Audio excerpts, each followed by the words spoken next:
Welcome back, my self-centering sisters. So we've been unpacking male-centeredness and its root system, patriarchy, and today we're going to dive in a bit deeper. In the last two lectures, we laid the foundation. We talked about how male-centeredness isn't just something that happens in individual relationships. It's a system that operates predictably, with rules that always seem to favor one group while placing the weight of responsibility on another. And before we move forward, I want to make sure we add to the foundation because the better we understand how this system works, the better we'll be at recognizing it, calling it out, and most importantly, refusing to participate in it. So, one of the biggest mistakes people make when talking about male centeredness is thinking it's just about what men do or what individual women accept. But that's not how systems work. Male centeredness is not random. It is not a collection of isolated incidents. It is a well oiled machine designed to do one thing: keep men unaccountable while making women responsible for the consequences of that lack of accountability. This is why, no matter the situation, the conversation will always shift to blaming women, his mother, his baby's mother, his ex, the woman who chose him. It'll always lead to exonerating men by making it a woman's responsibility, implying that she should have known better, that she should have chose better or picked better, that she should have fixed him. She should have made him better. The conversation will even shift to men, even when they are the problem. Shifting the conversation to, but when we talk about ourselves, and then they come in with, but what about men? Or claiming that accountability is somehow us hating men. This is not an accident. It is an intentional function of male centeredness as a system. Now, every time we have this conversation, somebody will say, well, not all men are like that, or my brother isn't like that, my son's a black man. That's just one bad father. It's not a pattern. He don't represent all black fathers. But let's be clear. We do not build frameworks around exceptions. We build them around patterns. And the pattern is clear. Every time a man fails, women take the blame. Every time a woman exists, men demand to be centered. And every time men are expected to be accountable, to take accountability, the goalposts will move. This is not a coincidence. This is how the system functions. And once you understand the system, you stop engaging in debates that were never meant to be fair in the first place. You stop feeling like you have to prove that you're not a man hater just because you refuse to coddle men. You stop feeling guilty for prioritizing yourself when the world was never designed to prioritize you in the first place. So, these are some of the key takeaways from this discussion that I hope you leave with. Number one, male centeredness is a system, not just individual behaviors. Number two, the goalposts will always move to protect men from accountability. Number three, the blame will always shift to women, directly or indirectly. Number four, individual cases help us see the patterns, but systems tell us why the patterns exist. And finally, understanding the system allows us to predict how arguments will shift and refuse to engage in bad faith debates. We can walk away. Now, how this all ties back to the 9 traits of male centeredness. So there are 3 traits that this comes brings to mind. Number one, she centers men. The goalpost moving always keeps men at the center, right? Number three, she exonerates men by blaming women. Instead of accountability, men are shielded by shifting responsibility onto women, be it their mothers, their sisters, their girlfriends, their wives. A woman will take the blame. And trait number 6, she weaponizes male tactics against women. Women internalize these patterns and use them against each other, reinforcing the system. And we'll talk more about punching down, but for Black women, the only place that we have to punch is at each other and at our children. So let's expand this conversation just a little bit more. Male centeredness isn't just something we experience; it's something that we inherit. The systems that shape our lives today were built generations ago, and they weren't just designed to uphold male dominance. They were designed to keep us, Black women and girls, trapped in cycles of harm, survival, and silence. Cycles that have been passed down through our families, through our communities, and through our own belief systems. Because trauma isn't just about what happens to us, it's about what gets passed down when healing is denied. So, before we even get into how we break the cycles, we need to understand how they were created in the first place. That means looking at how patriarchy functions as generational trauma, how it's woven into our history, how it shapes our present, and how it ensures if we don't name it, we can't break it. So, let's get into it. So, let's start with a hard truth. We are carrying wounds that we didn't create. The trauma we experience today, the silence, the shame, the survivalism, it didn't begin with us. It didn't even begin with our mothers or our grandmothers. It was embedded in our existence generations ago, reinforced through systems and passed down in ways we didn't even always recognize. And one of the biggest ways this inherited trauma shows up is in male centeredness. Because patriarchy isn't just imposed, it's maintained. Patriarchy is maintained through the ways we are socialized to protect men, particularly lichens, even when they harm us. Patriarchy is maintained through the way we internalize shame and pass it down to the next generation. And it's also maintained through the ways systems reinforce these dynamics, from the criminal justice system to education and healthcare. And we talked about that in lecture 2. So if we don't recognize this for what it is, we'll spend generation after generation carrying burdens that were never meant to be ours, that were never ours. Generational trauma is not just a concept, it is a daily reality. Generational trauma is not just a concept, it is a daily reality. It shapes the lives of Black women and girls every single day. It's the reason so many of us have had to learn survival before we ever got a chance to be just children. It's why we carry wounds that were never ours to bear, and why healing feels so out of reach.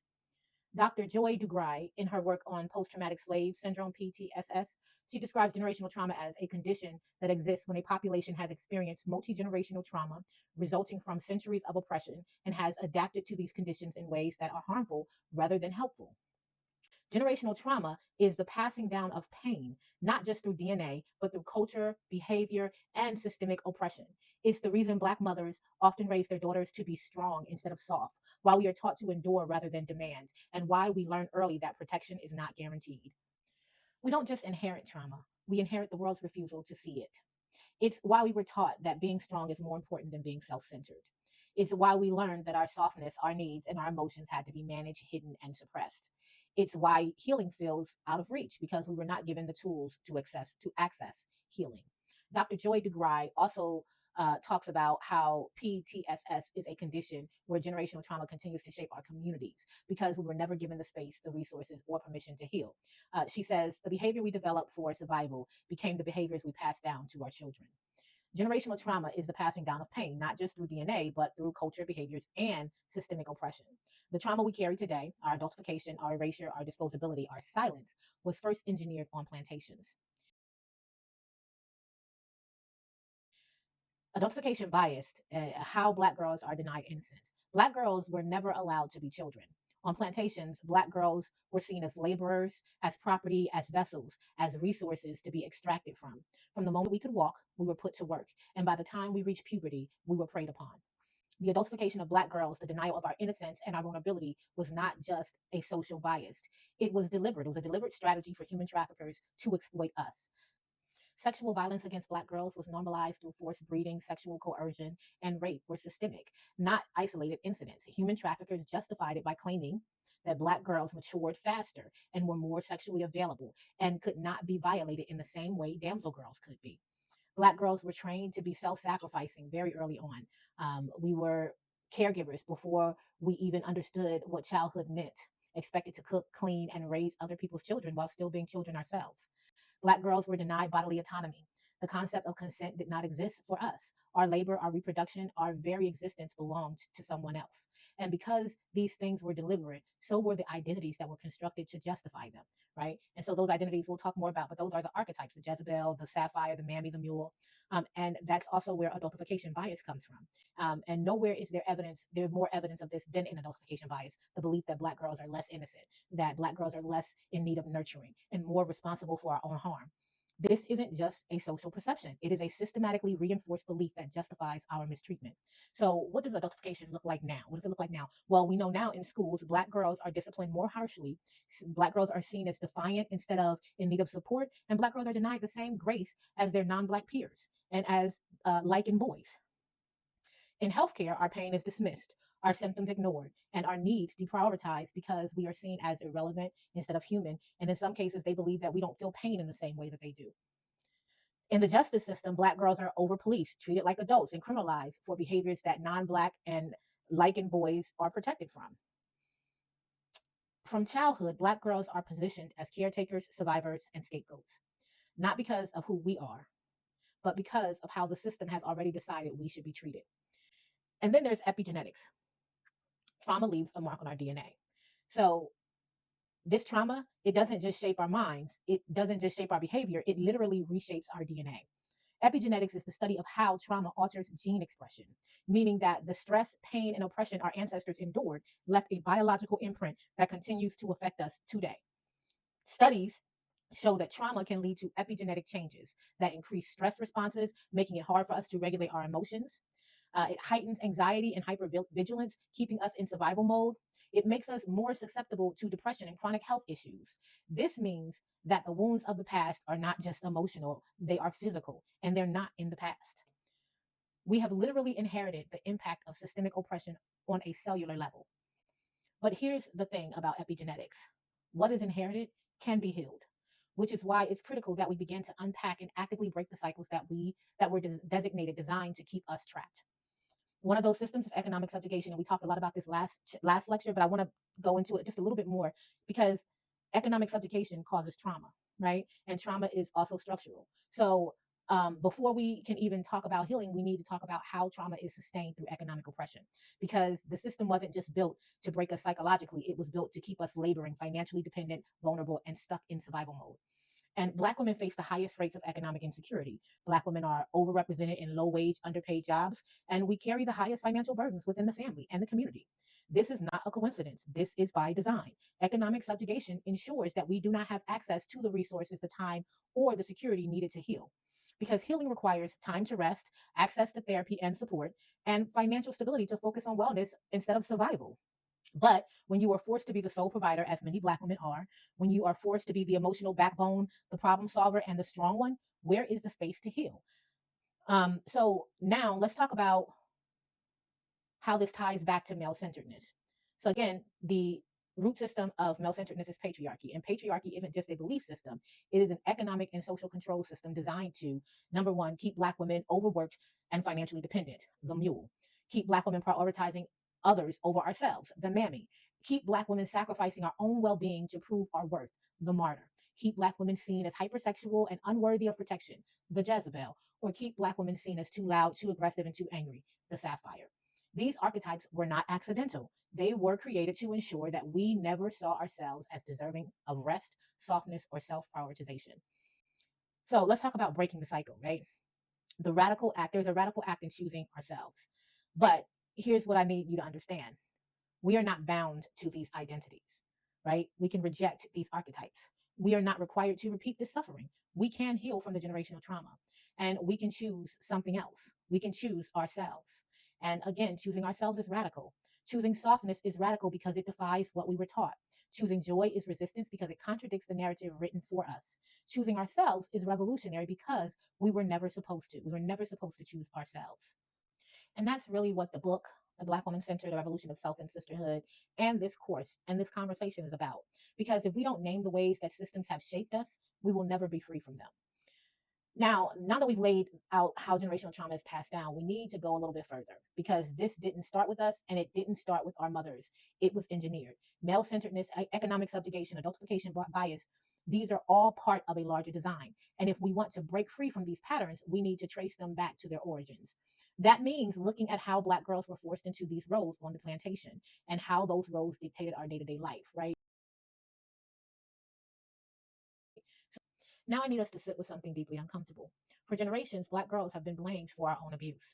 To truly understand how generational trauma and adultification bias shape the lives of Black girls, we have to look beyond theory and into lived experiences. The systemic exploitation of Black girls is not just history, it's a present reality, one that has touched the lives of so many of us, including me. In the following excerpt from the course text, I share my own experience with adultification bias, teen pregnancy, and the ways Black girls are left vulnerable to the same cycles of harm that have existed for generations. During the era of forced labor in the United States, Black women and girls were subjected to systematic reproductive exploitation. Their reproductive capacity was treated as a commodity, reducing them to mere vessels for profit. On breeding farms, Black women and girls, sometimes as young as 12 years old, were forced to bear children for economic gain, denied the right to consent, and stripped of their autonomy. In some cases, entrapped people were forced into reproduction with relatives, compounding the trauma. The children born through these practices were automatically considered property, making forced reproduction a lucrative strategy for those seeking to expand their labor force and or wealth. This deliberate deconstruction of familial and emotional bonds left lasting scars on individuals and communities. The legacy of these reproductive abuses endures in the form of generational trauma. Families were torn apart, and the humanity of Black women and girls was systematically denied. These practices represent a calculated effort to dehumanize and commodify Black lives for economic gain, perpetuating cycles of violence and oppression that continue to affect us to this day. Generational trauma surfaces in the prevalence of teenage pregnancy among Black girls, a phenomenon deeply tied to this systematic inequality, adultification bias, and historical exploitation. This violent legacy continues to inform societal perception of Black girls as hypersexual and less deserving of protection. Dorothy Roberts, in her work Killing the Black Body, examines the historical and systematic control over Black women's reproduction, highlighting how stereotypes have been used to justify the exploitation and control of Black women's bodies. For instance, she notes this construct of the litigious temptress served to justify white men's sexual abuse of Black women. Today, systemic inequalities such as poverty, inadequate education, and limited healthcare access disproportionately affect Black girls, leaving many vulnerable to early pregnancies. My mother, a teen parent, gave birth to my sister at 15 and to me at 17. For years, she refused to discuss my sister's father. Later, it was revealed to be an adult man acquainted with our family who had sexually assaulted my mother, who had sexually assaulted her. The exploitation of Black girls by adult men is so common that it tends to impact multiple generations within the same family.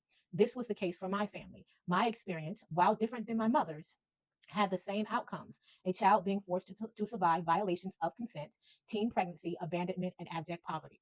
At 16, while applying for a job at Wendy's to avoid homelessness, I met my son's father. He was 28 and he was the manager. Despite knowing I was a child, my age and date of birth were clearly listed on my application. He pursued me, calling after the interview to say he couldn't hire me because he wanted to date me. By the time I gave birth at the age of 19, he was 31 and had abandoned me and our child. But this wasn't where my exposure to teen pregnancy and the exploitation of Black girls ended. I saw it firsthand as a CPS worker, Child Protective Services. I saw teenage girls, still children, having babies fathered by grown men. And yet, instead of these men being called predators, it was the girls who were labeled as fast or too grown or too fresh, while the men continued on with their lives unbothered, unaccountable, and often unchecked. This is not just anecdotal, it's systemic. Adult men aged 20 years and older father more than one quarter of all pregnancies to adolescent girls. Adult fathers are responsible for 26.7% of births to adolescents younger than 15, and on average are 8.8 years older than the young mothers, according to a large retrospective analysis of more than 12,000 very young mothers in California. These statistics raise the question of how many of these situations represent forced or coerced intercourse. The younger a sexually experienced adolescent is, the more likely she is to have experienced involuntary sex. And for Black girls, this crisis is made even worse by adultification bias, the idea that we are less innocent, more mature, and less deserving of protection than damsel girls. Um, the Georgetown Law study on adultification bias found that Black girls as young as 5 years old, are seen as needing of less nurturing, less protection, and less support than damsel girls. Society views Black girls as more responsible for our own abuse rather than as victims. And these perceptions shape how teachers, police officers, and even our own communities treat us. This is not an accident. This is male centeredness in action. Because here's the thing: patriarchy protects men, male centeredness protects men, even when they are harming children. That's why predators can move freely, while Black girls are left carrying the weight of their harm. And if we don't challenge it, the cycle continues. We've seen how adultification bias operates in our personal lives, in schools, and in the justice system, but it doesn't stop there. I want to now talk about the music industry. The music industry has long been one of the most visible spaces where Black girls are hypersexualized, exploited, and denied the right to a childhood. Now, you can definitely see this in other forms of media, but for me, music has been so instrumental to my life. It's been a consistent theme throughout my life. And becoming an adult and realizing that so many of the Black girls that I idolized and looked up to were victims, from Aaliyah to Little Kim, we can trace a pattern of young Black female artists being pushed into provocative or predatory situations under the guise of artistic expression and maturity. But when we look deeper, we see that this is just another way the system profits from the exploitation of Black girls while stripping us of our innocence and protection automatically given to our non Black counterparts. Music was and has always been an escape for me, but I didn't realize I was escaping into the trauma of Black girls. The industry as a machine has normalized and sexualized Black girls through imagery, lyrics, and media. So I want to focus specifically on artists from when I was growing up: Little Kim, Aaliyah, Foxy Brown, and their predators: R. Kelly, Jay Z. The exploitation of Black girls in media, the lies we were told. That is the section title. I have to be honest, I didn't even know how to process this fully. I just saw a video of Lil Kim talking about her hardcore album cover. She said that she was only 17 years old when that photo was taken. And when I went back to check, she was 17 when she was in a relationship with Biggie, and he was 21, 22 years old. Why was this okay for the industry? Well, it's because black girls are sexual currency. The industry saw Little Kim as a product to be sold, not as a child who needed guidance. Her hypersexual image wasn't just allowed, it was encouraged and it was capitalized on. This was a 17-year-old girl in lingerie on an album cover, but instead of questioning it, industry insiders used it as a selling point. Compare this to non-black teen pop stars like Britney Spears, who was also sexualized, but in a way that allowed plausible deniability, the good girl gone bad trope, right? Little Kim, on the other hand, was marketed as a fully grown woman from the start. Black girls aren't seen as victims. So if a non-black 17-year-old was marketed like Little Kim, there would have been an outcry. There would have been parents, advocacy groups, and even media watchdogs having would have had something to say and calling they would have been calling it exploitation. But black girls don't get that kind of concern. Instead, black girls are seen as making adult choices, even when those choices are shaped by predatory systems. Little Kim didn't create her hypersexual image alone. She was under the control of men like Biggie, who shaped her persona to be a fantasy, to fit their fantasy. The industry was comfortable with this because it aligned with how black women and black girls have historically been positioned as objects for male consumption rather than individuals with agency. Many industry men benefited from her image while knowing full well that she was still a teenager. Adultification bias feeds into the myth that black girls don't need protection. The industry framed Kim as tough, in control, and empowered. Right? I remember Yale, I think it was Yale, teaching a course about Little Kim, never mentioning that she was a victim of exploitation. Right? So they want you to believe that she was empowered, but in reality, she was a teenage girl navigating a world that prioritized profit over her well being. And then I thought about Aaliyah. I remember watching Aaliyah and R. Kelly on Video Sold in 1994. I was about 16 years old. And at the time, this kind of dynamic had already been deeply normalized for me. I had seen this. My mother was a victim of it. I was a victim of it. A lot of the young girls in my neighborhood, in my community, my friends were in these type of situations. And so we had all experienced grown men preying on little girls while we were still teenagers. So it was normalized. So rather than feeling outright unsettled watching the interview, I remember feeling triggered. I remember feeling confused because by then I had already been conditioned to see this as just something that happened, right? For generations, this has been so ingrained in our community that R. Kelly felt completely comfortable sitting on the couch calling a 15-year-old girl his best friend with no fear that that would raise any alarms. He knew the culture wouldn't challenge him. And that's exactly why he was able to continue for as long as he was. That's why he was going up to high schools when he was a full grown adult. What does a grown man in his mid to late 20s have in common with a 15-year-old that would make a best friendship appropriate? The power imbalance was clear, yet the industry and the public largely looked the other way.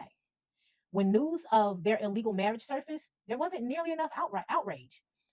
Had there been true accountability then, perhaps he wouldn't have been able to go on and harm so many black girls. The silence and complicity allowed him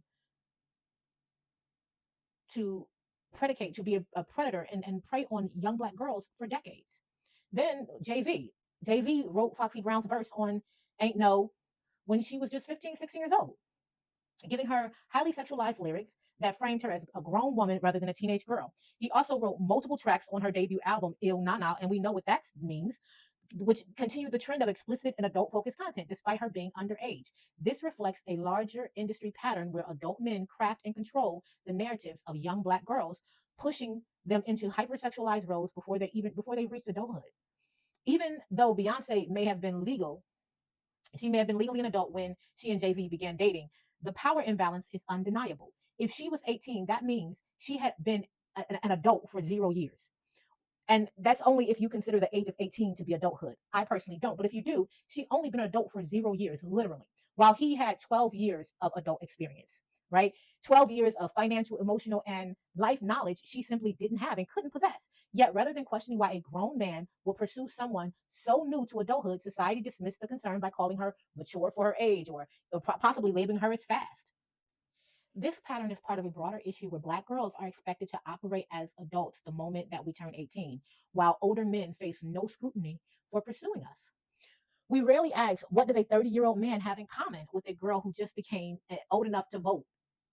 who might likely still be on her parents' health care, who likely still needs financial support for college. Instead of interrogating the man's motivation, we place the burden on the girls, excusing his actions while stripping her of protection and grace and her adolescence and her innocence, right? That she still deserves. This wasn't just happening in the community. It wasn't just happening in my family. It was happening right in front of us. It was in the music. It was in the videos. It was in the culture.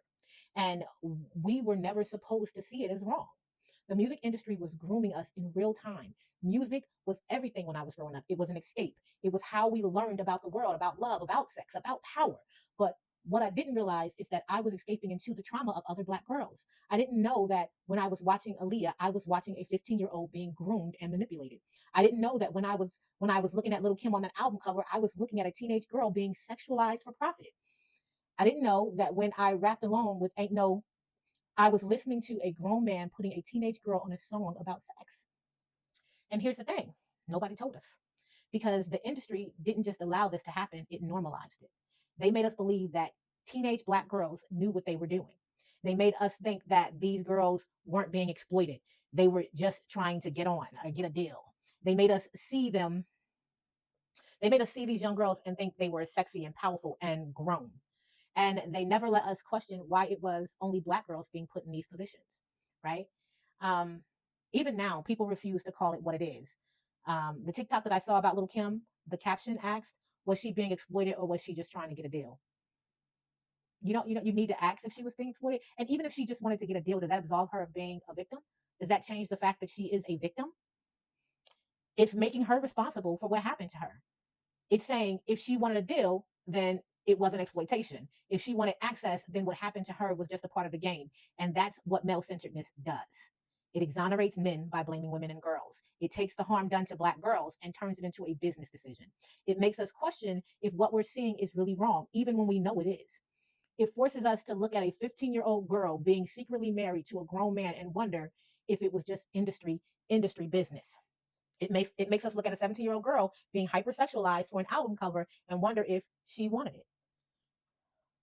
It makes us say she made the choice instead of saying that she had no real choice at all.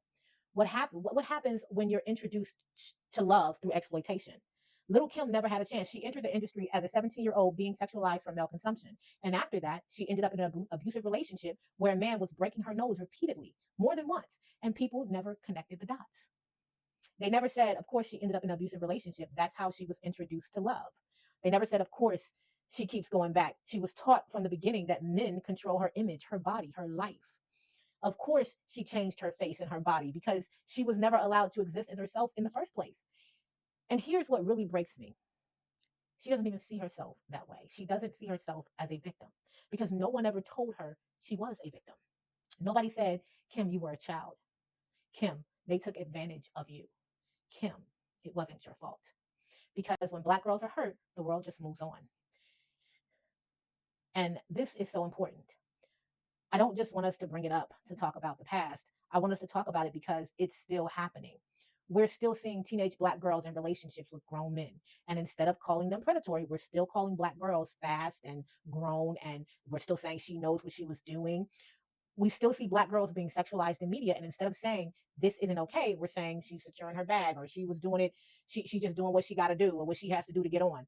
We still struggle to call it what it is because what happens if we did? If we did call it predatory, if we admit that these girls were exploited, that they were victims, that they were robbed of their childhoods, we'd have to hold the whole system, the entire system accountable.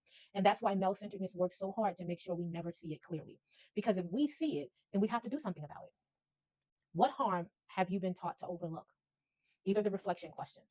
What Black girls have you seen suffer, but were told that's just how it is? Did you see yourself? Were you harmed?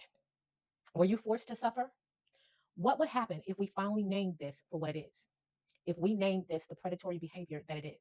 Because we can't go back and change what happened to Kim or Aaliyah or Foxy Brown. But we can decide right now that we're not going to let the same things keep happening. We can decide that Black girls deserve to grow up. We can decide that male centeredness doesn't get to dictate what we see as harm. Because once we name it, we can finally start undoing it. Black girls have long been denied their girlhood, and this pattern it continues today. Black girls are treated as grown before we even hit puberty, and Black women are expected to be sexually available. Um, we just saw a viral video from Slim Thug. I'll talk more about that, but I want to stay on track here because the moment we try to take control of our own sexuality, we're demonized as Black girls, right? This makes me think about Blue Ivy. Blue Ivy Carter, when she attended the Mufasa premiere in her full length ball gown with age appropriate makeup, standing proudly next to her parents, celebrating an exciting achievement in her young life, instead of allowing her to enjoy that moment, people began to say she looked too grown. So, what exactly about her looked too grown, right? We know she's 12. How is it possible that a child that we know is 12 could look older than 12? Was it the fact that she was dressed appropriately for a formal event? Was it that she carried herself with poise and confidence? Or was it simply the fact that she's a Black girl? Because we've seen this pattern before. This is what adultification bias does. It forces Black girls into maturity they never chose. Black girls don't get to be just girls. Black girls we don't get to experience innocence. Black girls' bodies are always viewed as inappropriate no matter what we wear. And the idea that a known 12-year-old girl can look too grown makes no sense. The issue isn't her, it's how society sees her. This is the same bias that tells Black girls to cover up in their own homes when male relatives or visitors are around. It's the same logic that makes teachers assume that Black girls are disruptive when they're just being expressive and expressing themselves. It's the same bias that makes society view us as women before we're even teenagers. And I know this because I've lived it. I remember being a young girl, just developing, just existing, and feeling like my body was a problem. I remember being told to change clothes when men were around, even when I was just wearing a t shirt and shorts in my own home.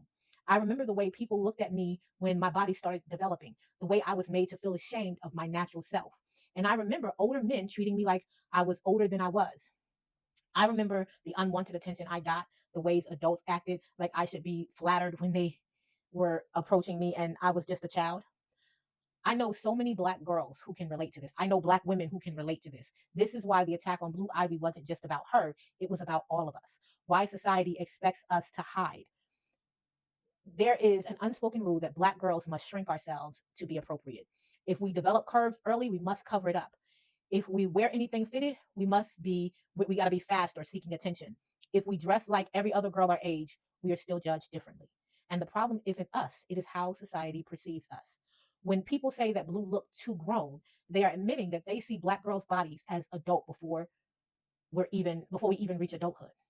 They are admitting that their own biases make them uncomfortable with Black girls in our natural state, in our natural body. You are uncomfortable with Black girlhood.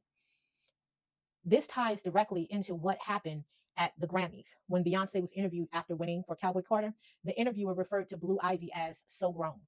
Not all grown up, not growing up fast, not even a simple she's maturing beautifully or she's growing up so beautifully. Simply, she's so grown. And that word matters because when people say Black girls are grown, they are not just talking about our age. They are literally stripping away our girlhood. They are preparing the world to view us as older, more responsible, more capable, more knowledgeable about sex. All of the things that adultification bias tells us that happens to Black girls. It tells the world that we are more capable of handling harm when we are still just children. This is why her response was so important. She reframed the comment. She didn't even acknowledge it. She said, "Yeah, she's so tall. She's taller than me now. I don't like that." She didn't acknowledge the grown. She didn't give the grown space. In that moment, Beyonce redirected the conversation back to childhood. She didn't let that grown label linger. She reminded the world that her daughter is a child, that she is growing, that she is still just her baby, essentially. That's protection. And so many Black girls deserve that level of protection. The criticism of Blue Ivy's dress, the way the interviewer called her grown, these are not isolated incidents. They are part of a long history of Black girls being denied girlhood. And when Black girls are denied girlhood, Black girls are more likely to be punished harshly in school. Black girls are more likely to experience sexual violence. And when Black girls are denied girlhood, they are less likely to be believed when they say they need help. This is why Black women must stand up and challenge these narratives. And I was proud to see so many Black women pushing back, making videos, calling out how inappropriate these comments were, and refusing to let society steal another Black girl's joy. Because if we do not protect Black girls, who will? Now, let's talk a little bit about adult Black women. The reaction to Megan Thee Stallion and Sexy Red is proof. People are uncomfortable with Black women enjoying sex on our own terms, rather than being objects of male pleasure. Megan, Sexy Red, and every Black woman who refuses to shrink herself is a part of a long history of resistance. And we get to decide. Are we going to keep policing Black women and girls for existing, or are we going to name this harm for what it is and finally break the cycle? Because once we name it, we can finally start undoing it. Slim Thug. So Slim Thug's recent viral video, it ties directly to this conversation. He claims that lichens are the most desirable and that only black women make them jump through hoops while other women give it up easily. It reflects the hypersexualization of black women in two ways. First, it assumes that black women don't have autonomy over our own sexual choice, right? That we owe lichens access to our body on demand rather than deciding for ourselves when, how, or with whom we want to be sexually active with. Second, it reveals a deep seated belief that black women are beneath other women. Because if he sees non black women as more valuable, then in his mind, black women should feel grateful just to be chosen and should lower our standards accordingly. This mindset is the same one that has always positioned black women and girls as sexually available while denying us the right to control our bodies, desires, and boundaries. This is the Jezebel stereotype, the idea that black women are naturally hypersexual and insatiable. This was created during human trafficking to justify the sexual violence against us. It told the world that we wanted it and that we couldn't be sexually assaulted and that our bodies existed solely for men's use. And this is still at play today. When Megan Thee Stallion raps about her own pleasure, people are appalled. People are disgusted. But when black women's sexuality is framed through the male gaze, it's acceptable. Black women can be talked about in relation to sex, but only if it's about how it serves a man, right? In 2003, during the Essence Festival, Megan Thee Stallion and Janelle Monáe delivered a performance that celebrated black women's empowerment and self-expression. Megan hosted a twerk session, inviting women from the audience to join her on stage, while Janelle Monáe cheered her on and cheered the women on. However, artist India Arie criticized this display, suggesting they lacked discretion and discernment and questioning their appropriateness for mainstream stages. Now, in contrast, Usher, in his 2024 Past, Present, Future tour, features segments where he transformed the stage into a strip club atmosphere, complete with pole dancers. These performances were met with enthusiasm and celebrated with little public criticism. I remember seeing it all over my FYP. This disparity highlights a societal double standard. When women, especially black women, showcase their bodies and sexuality for their own empowerment and the appreciation of other women, they often face criticism. Yet, similar displays orchestrated by men, even when involving female performers, are frequently accepted or even praised. This reflects ongoing issues of misogyny and the policing of black women's bodies, underscoring the need to challenge these biases and support women's autonomy over their own expressions. Damsels have been able to reclaim sexuality as empowerment in ways that black women are punished for. Madonna, Miley Cyrus, and even Cardi B, who has proximity to whiteness because she's Latina, have been able to express sexuality and still be seen as marketable and mainstream. But Megan and Sexy Red, they're seen as too much. Black women's sexuality is only palatable when we're quiet about it or when it's for male consumption. The second we make it about ourselves, about our pleasure, our desire, our autonomy, it becomes controversial. Some black women who have internalized respectability politics also play into this. They criticize Megan and Sexy Red because they think black women should present themselves in ways that will earn us respectability, right? Earn us respect. But respectability won't save us. Megan and Sexy Red are attacked not because of how they dress or what they say, but because they refuse to let men define them. This isn't just about music. It is about who gets to control black women's narratives. It's about the idea that black girls never get to be innocent, that black women can't be in charge of our own sexual expression, and that our bodies are still seen as public property. Megan, Sexy Red, and other black women expressing their sexuality without apology are a part of a long history of black women fighting for our bodily autonomy. This exists in the lineage of Josephine Baker, Eartha Kitt, Betty Davis, and even Little Kim, all women who defied the idea that black women's sexuality only exists for male consumption. Black women deserve the right to define our sexuality for ourselves without being shamed or controlled. And that's exactly why people are so offended. Now we're going to shift the conversation and we're going to talk about another aspect, another form of generational trauma, and that is physical discipline.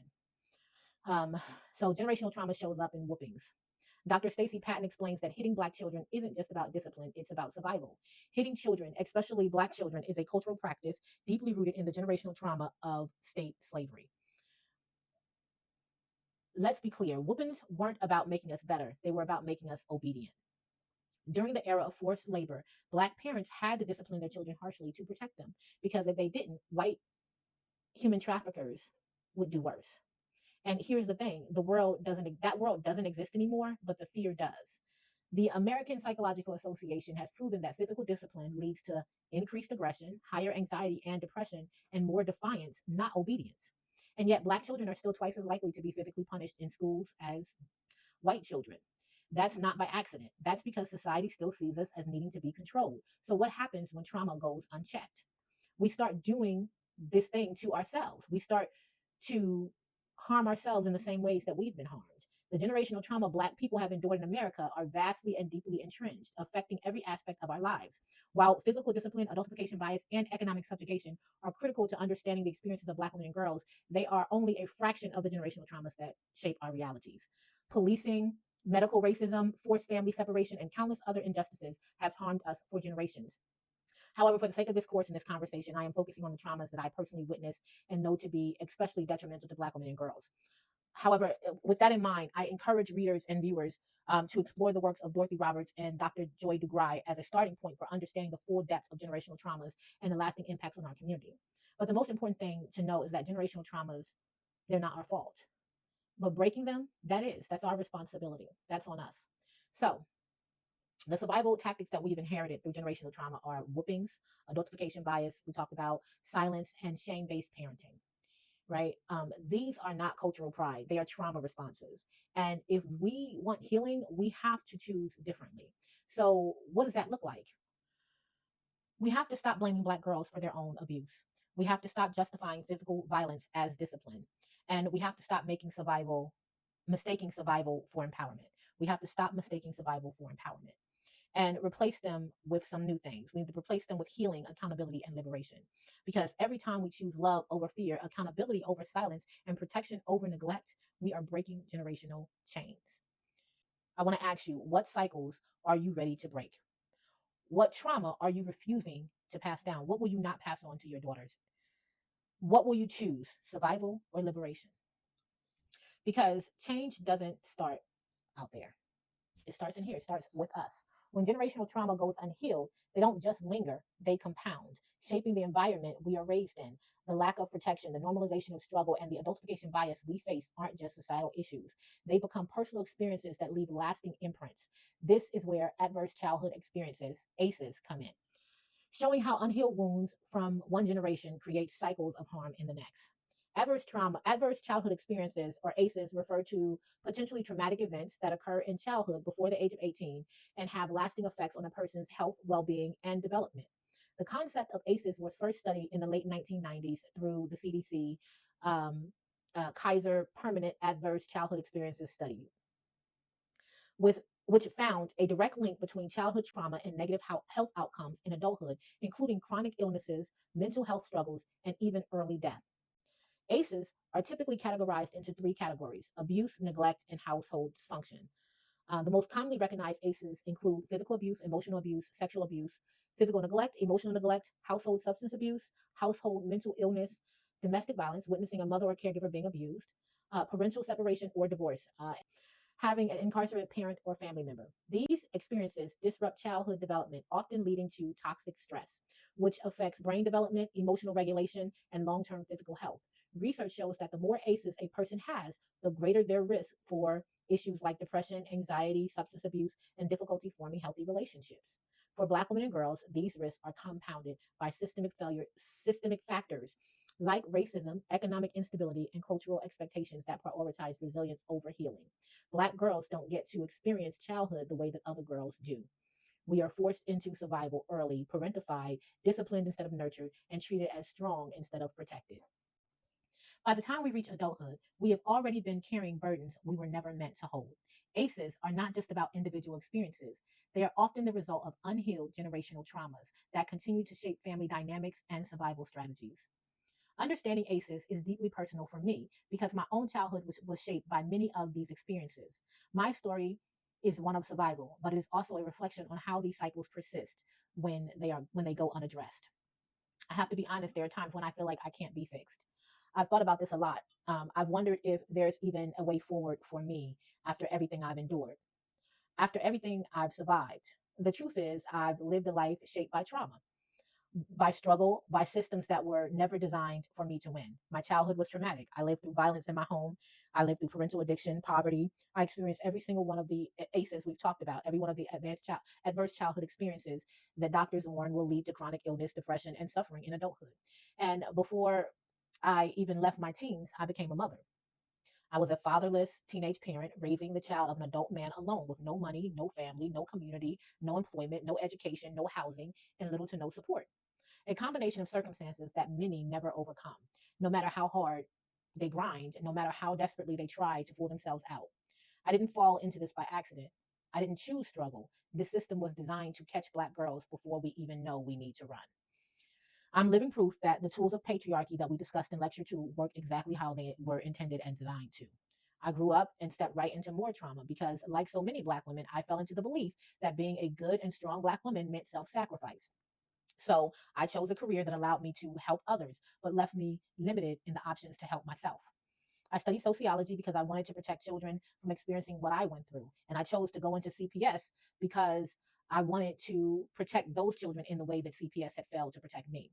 I wanted to be the worker that I needed as a child, the one who would have seen my bruises and recognized them as harm and not discipline, the one who would have understood that what I endured wasn't just strict parenting, but it was a violation of my safety, my humanity, and my autonomy. I wanted to be the worker who wouldn't have dismissed my pain as cultural norms or justified my suffering as necessary for survival. I wanted to save children the way no one saved me. I wanted to be the one who would have recognized the cycle of generational traumas for what it was, a system that conditions harm as survival, a system that punishes Black children while failing to protect us, a system that ensures we inherit pain instead of healing. I wanted to save them. But the truth was, no one had saved me. So, despite my own unhealed trauma, I placed myself in the path of even more, believing that self sacrifice was the price of being a good Black woman. So, with my mammy chip fully activated, I worked in child welfare, witnessing children harmed in every way a child could be harmed. I lost children I cared about to violence. I lost coworkers to violence. I worked with families devastated by violence and poverty. And beyond my work, I lived through the same violences that Black women face every single day, the ones we aren't just warned about, but expected to endure. I lived through intimate partner violence, where the world told me to stay and fight for Black love rather than leave and fight for self love. I lived through the ever present threat of Black femicide, knowing that Black women are 3 times more likely to be killed by a partner than damsels. Yet our deaths rarely make headlines, rarely spark national outrage, and rarely receive justice. I endured the uncertainty and the lack of safety that comes with being a Black woman navigating the community and the self hatred of lichens. I endured lichens projecting their self hatred through colorism, texturism, featureism, fat phobia, holding me to impossible standards while demanding my loyalty and offering no reciprocity. I endured the gaslighting that convinced me that lichens were providers and protectors, even as I bore the weight of their physical assaults, their disregard for my lived experiences, and their denial of my right to self agency. I dodged the bullets they sprayed into their own communities and the crack they sold to our own people. I lived through appropriation, disassociation, and erasure, watching as our contributions, our labor, our brilliance, our sacrifices were ignored, rewritten, or credited to someone else. I lived through unequal pay, working twice as hard for half the compensation while being told to be grateful for the opportunity. I lived through anti Blackness, feeling the weight of a world that mines Blackness for culture, beauty, and influence while simultaneously devaluing, criminalizing, and exploiting Black people. I lived through misogynoir, the specific, relentless form of oppression that tells Black women that we are too much, too loud, too strong, too emotional, too angry, too independent, yet somehow never enough. I lived through a system designed to ensure that no matter how much I survived, I would never truly be safe. I lived through 9/11, through Hurricane Sandy. I watched Hurricane Katrina unfold and saw how Black people were left to die. I spent my entire life surviving, and now here I am, a Black woman, poor, overweight, chronically depressed, no access to health care, and I don't know if I will ever have the resources or the time to undo all the damage. I don't know if healing is even possible for me, if I'm being transparent, if I'm being honest. But what I do know is this: if I had known what I know now when I was younger, if I had known how to center myself, how to set boundaries, how to prioritize myself, how these systems are designed to break and discard Black women and girls, maybe my life would have turned out differently. And if nothing else, with that realization, I can make sure that more Black women and girls don't get to this point. That's why I wrote this book. That's why I developed this course, because the truth will liberate us. And I am willing to take the risk to tell it, because silence has never saved us. It has never served us. And I will not let another generation of Black girls be sacrificed to the same lies that nearly broke me. Everything we've explored in this lecture, the ways generational trauma is passed down, the adultification of Black girls, the normalization of violence, the systemic denial of economic disability, of economic stability, and the lifelong impact of ACEs, all of it speaks to one undeniable truth. Black women and girls are expected to survive what should have never happened to us in the first place. We are taught that suffering is just a part of life, that struggling makes us strong, that healing is a luxury we can't afford. But The cost of this survival is our joy, our safety, our ability to exist freely. And I need us to name that, because naming the harm is the first step to undoing it. This is not the end of the conversation. This is only part of it. We have examined the generational traumas that shape Black girlhood and womanhood. But in the next lecture, we will go even deeper. We will talk about the ways anti-Blackness, misogynoir, intersectionality, and empathy shape our experiences and perception and the perceptions of ourselves. We will discuss how Black women are forced into roles we never chose, how the archetypes like Mammy and the Jezebel continue to trap us. And we will talk about who is seen as fully human and who is not. And we will talk about the most important question: what does it mean to center ourselves when we were never meant to? Because breaking generational cycles is not just about seeing the harm, it's about choosing to build something new. The work begins now. This is heavy, I know that. But the work of undoing harm starts with understanding, it starts with self awareness. I don't know if I will ever fully heal from everything I've survived, but I do know that if I had been given the tools to center myself earlier, my life could have turned out differently. And that's why I want to give these tools to you. That's why I am here, because if I can't change the past, I can at least make sure that more Black girls, more Black women don't have to carry the weight alone. The truth will liberate us, and I am willing to take the risk to tell it.